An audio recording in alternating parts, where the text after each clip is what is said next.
শোয়েব রহমানের একটি প্রতিবেদন দেখছিলেন যেখানে চট্টগ্রামের খানাখন্দ এবং যে রাস্তার বেহাল দশা সে সম্পর্কে বলছিলেন তিনি। এবার চট্টগ্রাম নগরীর অক্সিজেন মোড়ের একটি মূল সড়কের ব্রিজের একাংশ ধসে পড়েছে। ফলে এক পাশ দিয়ে চলতে হচ্ছে যানবাহনকে, আর তৈরি হচ্ছে তাতে করে যানজট এবং জনমানুষের ভোগান্তি। এ নিয়ে জানাতে অক্সিজেন মোড় থেকে যুক্ত হচ্ছেন সহকর্মী কাজী মাহফুজ। মাহফুজ, আপনার কাছে জানতে চাই যে আসলে এই যে সড়ক ধসে পড়লো এর পেছনের প্রাথমিক কারণ কি বলছেন যারা প্রশাসনের লোকেরা আছেন, এবং পাশাপাশি এক পাশ দিয়ে তো যানবাহন চলাচল করছে, এতে করে ভোগান্তিতে পড়ছেন কিনা নগরীর বাসিন্দারা, কি তথ্য আছে আপনার কাছে?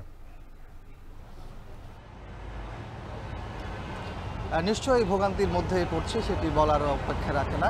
তবে বলে রাখি যে চট্টগ্রাম নগরীর মুরাদপুর নগরীর ২ নম্বর গেট থেকে অক্সিজেন পর্যন্ত যে সড়ক, সেই সড়কের স্টারশিপ এলাকা, যেটি স্থানীয়দের কাছে স্টারশিপ ব্রিজ হিসেবেই পরিচিত এবং বড় একটি ব্রিজ, মূল সড়কের মধ্যেই এই ব্রিজটি, সেই ব্রিজের একাংশ একেবারেই ধসে পড়েছে।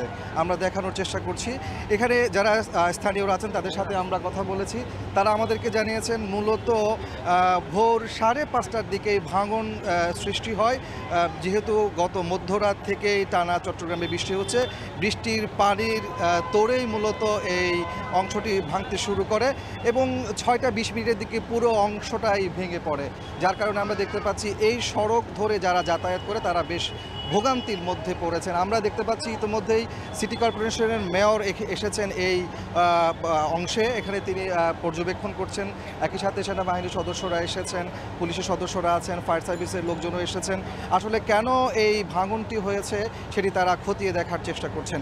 মূলত এই সড়ক দিয়েই কিন্তু উত্তর চট্টগ্রাম, বিশেষ করে হাটহাজারী, ফটিকছড়ি, রাউজান এবং আমরা যতটুকু জানি যে এখানে রাঙ্গামাটি এবং খাগড়াছড়ির মানুষ যাতায়াত করে থাকে, যার কারণে এই এলাকার মানুষকে বেশ ভোগান্তির মধ্যে পড়তে হচ্ছে। এখানে স্থানীয়রা বলছেন এই সড়কের সম্প্রসারণ কাজ করা হয়েছিল আজকে থেকে 8 বছর আগে।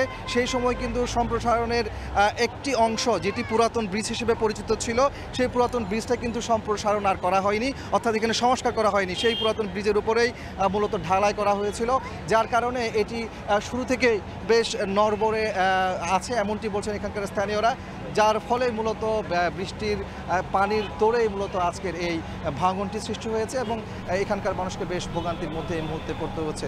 তবে সিটি কর্পোরেশন সহ সংশ্লিষ্ট যারা আছেন তারা এটি দেখছেন এবং দেখার পরে আসলে করণীয় এটি তারা নির্ধারণ করবেন। অনেক মাহফুজ, সাবধানে খবর সংগ্রহ করবেন নিশ্চয়ই। আমাদের সঙ্গে যুক্ত ছিলেন চট্টগ্রাম থেকে কাজী মাহফুজ, জানাচ্ছিলেন সেখানে সড়ক দুর্ঘটনা।